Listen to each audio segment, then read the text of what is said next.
정치자 여러분, 이번 딥다이브에 오신 것을 환영합니다. 오늘은 동두천 씨 이야기인데요. 특히 수십 년간 좀 희생이 많았잖아요. 여기에 대한 정당한 보상으로 방위산업 클러스터 만들어달라 이런 요구가 나오고 있어요. 박형덕 동두천 시장의 귀고문이랑 또 여러 자료들을 바탕으로 왜 동두천 씨가 이게 꼭 필요한 보상이라고 생각하는지, 그 근거가 뭔지 좀 깊이 파고 들어보겠습니다. 일단 동두천 씨 상황부터 좀 봐야 할 것 같아요. 이게 간단치가 않아요. 무려 74년 동안, 74년입니다.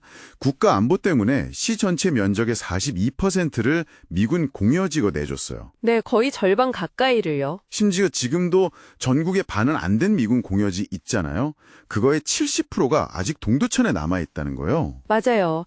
그 기간 동안 경제적으로 손해본 액수만 따져도 추정치지만 25조 원에 달한다고 하니까요. 25조요? 와. 네, 그러니까 당연히 재정 자립도 같은 건 경기도에서 거의 최하위 수준이고 지역 내 총생산, 그러니까 GRDP도 제일 낮죠. 이게 그냥 숫자가 아니라 도시 발전 기회를 얼마나 오랫동안 놓쳤는지를 보여주는 거네요. 그렇죠.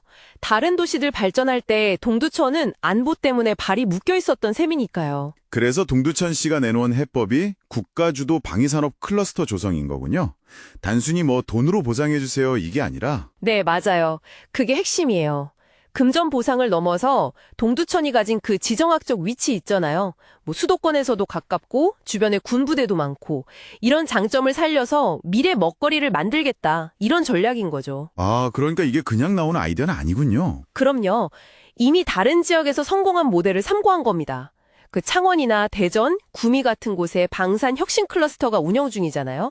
아, 네네, 들어봤어요. 그런 곳들이 각자 가진 강점을 살린 것처럼 동두천은 군부대 밀집 지역이라는 특수성을 활용하겠다는 거죠. 실제로 지난 9월에 동두천 시청에서 정책 포럼도 열렸는데 전문가들도 동두천의 지리적 이점 같은 걸 보면 충분히 성공 가능성이 있다고 봤어요. 정부 계획도 있고요. 이런 클러스터를 더 늘리려는. 그렇군요. 성공 사례를 벤치마킹하는 거네요. 그럼 그 클러스터에서 구체적으로 뭘 하겠다는 건가요? 국방벤처센터 유치 이야기가 있던데요? 네, 그 국방벤처센터가 굉장히 중요한 역할을 할 걸로 기대하고 있어요.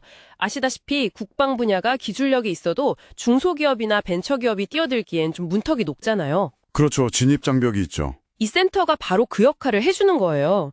아이디어 구상부터 시작해서 기술 개발하고 특허 내고 또 만든 제품 팔 수 있게 판로 개척까지 전 과정을 지원해주는 거죠. 근데 여기서 더 나아가서 지역 대학이랑 손잡고 필요한 인재를 키우고요. 아, 인력 양성까지. 네. 그리고 주변 군부대랑 협력해서 개발한 기술을 바로 테스트하고 실증하는 거예요.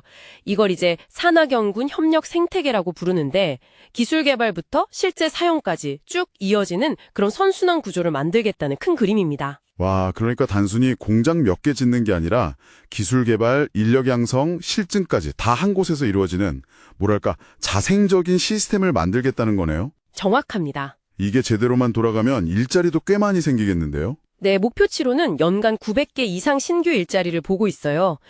단순 생산직보다는 연구개발이나 기술 지원 같은 좀 양질의 일자리를 생각하는 것 같고요. 900개면 적은 숫자는 아니네요. 그럼요. 근데 물론 현실적인 과제도 만만치는 않아요. 어떤 것들이 있을까요? 일단 이런 큰 클러스터를 만들려면 돈이 많이 들잖아요. 예산 문제. 그리고 이건 단기간에 성과가 나는 사업이 아니거든요. 장기적인 계획이랑 꾸준한 투자가 필요하고요. 무엇보다 중앙정부의 의지가 중요하겠죠. 강력한 지원 없이는 힘들고요. 또 이미 있는 다른 지역 클러스터들이랑 경쟁도 해야 하고 그런 문제들이 있습니다. 일자리의 질이나 지속 가능성도 따져봐야 할 것 같고요. 당연하죠. 그 부분도 아주 중요합니다. 박형덕 시장이 기고문에서 특별한 희생에는 특별한 보상이 따라야 한다. 이 말을 굉장히 강조했더라고요. 예, 그게 동두천 씨의 입장을 가장 잘 보여주는 말 같아요. 이게 도와달라 이런 차원이 아니라 정의와 공정의 문제다. 국가가 책임져야 한다. 이런 거죠. 그렇죠.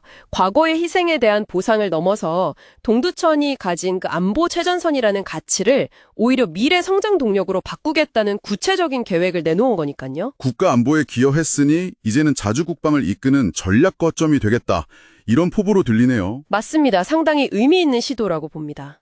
이 동두천 사례가 우리 사회 전체에 좀 중요한 질문을 던지는 것 같아요. 네, 어떤 질문일까요? 국가를 위해서 특정 지역이 오랫동안 감내해야 했던 희생, 그 무게를 우리가 어떻게 제대로 평가할 건가? 그리고 또 어떤 방식으로 보상하는 게 가장 좋을까? 뭐 이런 근본적인 물음이요. 그렇죠. 단순한 재정 지원을 넘어서 그 지역이 스스로 미래를 만들고 성장할 수 있게 돕는 그런 상생 모델을 찾을 수 있을지 동두천이 하나의 시험대가 될 수도 있겠네요. 자, 오늘 딥다이브는 여기서 마무리해야 할 것 같은데요. 마지막으로 청취자 여러분께 한번 여쭤보고 싶습니다. 동두천의 이야기를 들으셨는데 이걸 좀 더 넓게 봐서요. 우리 사회가 국방이나 또는 다른 공공의 이익을 위해서 특정 공동체가 보이지 않게 감내해야 했던 그런 비용이나 희생들 있잖아요. 이걸 어떻게 정당하게 인식하고 또 보상해야 할까요? 21세기 대한민국에서 공정한 보상이란 과연 어떤 모습이어야 할지 한 번쯤 같이 고민해 보면 좋겠습니다.